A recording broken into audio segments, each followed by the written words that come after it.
Hi, folks. Welcome to Chris Goes Corner. Hi, folks. Welcome back. And those of you that are new, welcome. I want to say this up front. That way there's no misunderstanding. I am not calling for violence in this video.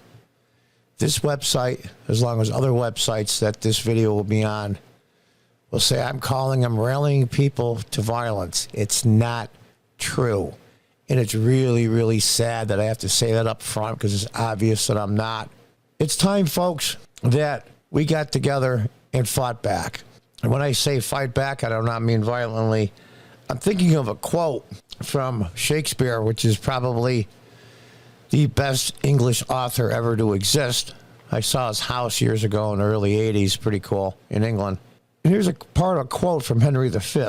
But when the blast of war blows in our ears that imitate the action of the tiger, summon up the blood, disguise fair nature with rage, then lend the eye a terrible aspect. Folks, we need to start using the same tactics. And I don't mean violent tactics of the progressives and the Democrats.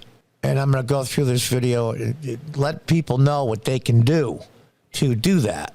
We have to band together. Like, these are all mostly Trump rallies, but this isn't something just for Trump, even though I am a big Trump supporter. I'll say that up front. These are people banding together, fellowship. They're making connections with each other, names, phone numbers. They're getting local Republican representatives and operatives contact numbers so they can help. Go door to door, pass out flyers, collect signatures, all the groundwork you need to do to be a candidate. And I know, because even at my local level, I live in upstate New York, I was a city council member for 8 years in the early 80s. I was a city council president in 2006. And I know what it takes to run in and run a local election. And we have to band together. We have to get people out, just like the progressives. I won 2 terms. I sat out a term, and then I lost twice against a Democrat. So I switched parties in 2013, a Republican. And they had scores of volunteers. I had 1 or 2 on the weekend. You have to put some skin in the game. You have to put in what is probably the most valuable thing you possess, besides your children. The most valuable thing you possess is your time, because you're only allotted so much of it. And you have to decide whether you want to go out an evening or a weekend, when you want to stay and watch college football. But instead, you're knocking on doors for 5 or 6 hours. It's not easy work, but it has to be done. The Democrats do it in droves. They outnumber volunteers for Republicans 5, 10 to 1 in some places. You need to get out to volunteer to help. Whatever it can, be at the local level, congressional level, gubernatorial races, state legislatures, or president. It all comes out the same. It's up to you.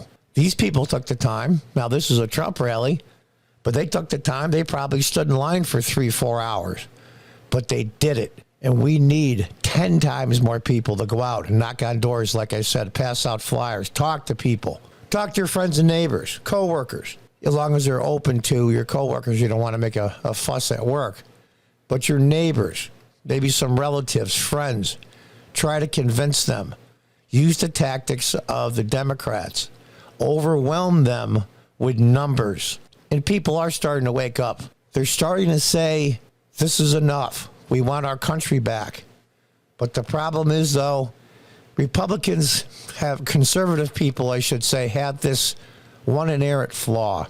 It's a libertarian type, live and let live. You do your thing, we'll do ours. But the problem is the Democrats and the progressives, which are now the same, will not let you live the way you want to live. You have to live and vote and marry and do all the things that life entails.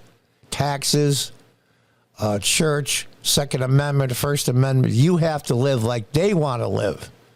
They don't have a live and let live attitude, whereas conservative people do, and that's the flaw, fundamental flaw and they're thinking, we have to fight back. And sometimes it's going to take some loud rhetoric. Sometimes it's going to take some face-to-face rhetoric at rallies and protests.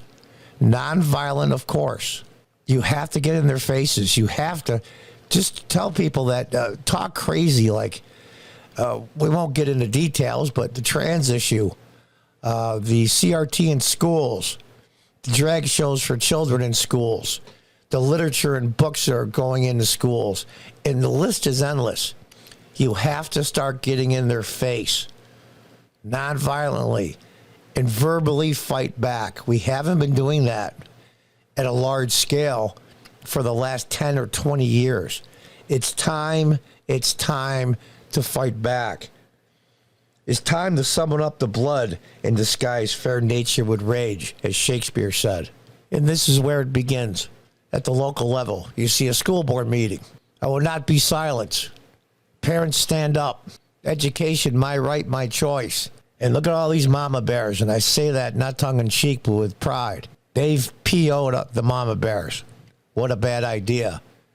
That's how Youngkin won in Virginia, which is basically a swing state now. Used to be a Republican state, but unfortunately not anymore with the influence in the suburbs of D.C. And they're the mama bears, and this is where it begins. Help your school board candidates. I've ran in many local elections here in upstate New York, and I'm telling you, I know for a fact, we're no different than people anywhere else. Very few people vote school board elections. I've missed most of them myself, frankly, I'm going to admit. It's in a really off time to vote, and it's not like it's in the news a lot. And these progressives are sneaking under the wire now and sitting on these school boards, preaching this and just absolute craziness. This is where it starts. Go to your local party. Some local parties, county parties, city parties are better than others. They'll go to them and say, hey, I'm a conservative, I'm a Republican, I want to run for school board. What do I need to do that? Now, you might get some help, you might not. But at least you'll know what the legal requirements are. And you can get that. I know our local election board here is very good at getting lists of registered voters, the nuts and bolts of what you need to do, get on the ballot, things like that. And as the local party helps you to go door to door, knock on doors, it's really something. And then you have influence.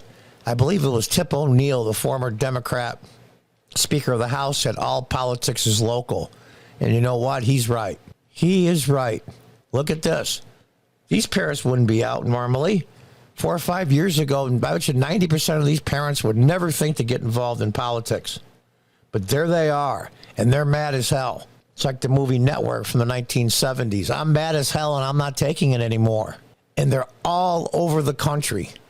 Do not let this enthusiasm, do not let this fire go out. Go to your local school boards. Try to run, like I said, run yourself. Time is the most precious commodity you have besides your children, and you need to use it wisely. The future of your municipality, the future of your state, and the future of your country depends on it.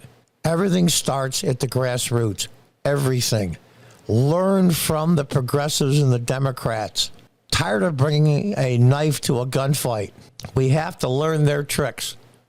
And people don't roll your eyes at early voting, because there's many states, and I live in a deep blue state in upstate New York, where early voting is going to happen no matter what you like. Whether you think it's wrong, whether you think it dilutes the whole process, and whether you think it's dangerous to the process. And I can't go into details, of course, because this website won't allow it. Use the rules that are in place to your advantage, Republicans and conservatives. I beg you. Get people go out to vote early. That's what happened in the congressional election to a certain extent. The Republicans nationwide and statewide that were running these congressional races couldn't raise the money or wouldn't put the money in congressional races, and they wouldn't use the same tactic as the progressives and the Democrats use for early voting. We need to find what is successful that they're doing and use those tactics against them. Like I said, I'm not a big fan of 2 or 3 weeks or a month early voting. I think it's ridiculous. I think it's nonsense. But unfortunately, in some states, you can't change that law. So use the law that's now in place to your advantage the best you can. I urge people to get involved. It's great that you look on news and YouTube channels like mine and many others and put a thumbs up and put a comment or sign a petition collecting signatures for a certain candidate when they come to your house and you feel like you're contributing. But that's not enough anymore. It's not enough anymore.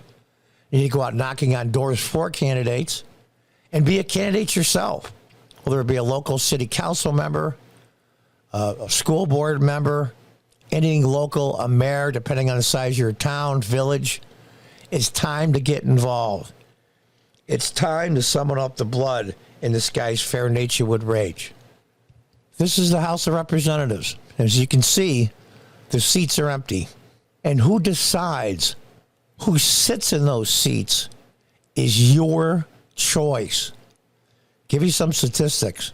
Here in upstate New York, I'm sure we're no different than anywhere else. Only half of the eligible people are registered to vote. And usually in an off-election year, i.e. the midterms, or a non-presidential year, I should say, only half of those vote. So we're looking at 25-30% of registered voters only, which is half the population, or they're even registered, are deciding who your leaders are. Get people registered. Get them to vote in the off years. Those extra local votes, even a congressional race, those 400, 500, 600 extra votes in a big congressional race would have swung a lot of seats Republican. Get out there. Knock on doors. Go to your local Republican county representatives or the party people and say, what can I do to register people? Do you have any materials to use? Do you have any registration cards? I'll just start knocking on doors now. Give me a list of registered voters. And you can use that list to find out who's not registered. It takes a lot of work, a lot of legwork, and a lot of rejection. But it has to be done. You get to decide who sits in these chairs. The system that the founders here set up is slowly but surely slipping away. It's been slipping away for about 100-odd years now, since Woodrow Wilson in the early 1900s, in the teens. Just prior to World War I is when it slowly started slipping away, but it has escalated dramatically in the last 20 to 30 years. And it's on a course that the Constitution will be unrecognizable and will become a joke. These men, with all their flaws, yes, some were slaveholders, some had really particular weird views, but they got together and they risked it all. Many of them were very rich, and they risked everything they had, not just their wealth and their status, but their lives. Because if they were caught and the revolutionaries did not win, they would have been hung for treason. So they risked everything. So you knocking on doors, registering people, trying to convince people to vote for candidates that are conservative is in your best interest. And that's a small thing compared to what these people have done and many others have done as well. I'll leave you off with this picture. This picture is from Arlington National Cemetery, which I've been before as a small child. It's quite a place. It's Robert E. Lee's old home. Those of you who don't know that. Taken by the Union government during the Civil War. Look as far as you can see. Monument after monument, grave after grave after grave. It's just awe-struck at the size of it and the number of people that are here. These people gave up your lives to protect your freedoms. As you sit idly by and watch the progressive Democrats slowly take away your rights and your freedoms, is a slap in the face to every single person that gave the full measure of devotion, as Lincoln said, by giving up their lives for their country in defense of the Constitution. It's really as simple as that. They gave up their lives What are you willing to give up to save our republic? And until next time, goodbye and good luck.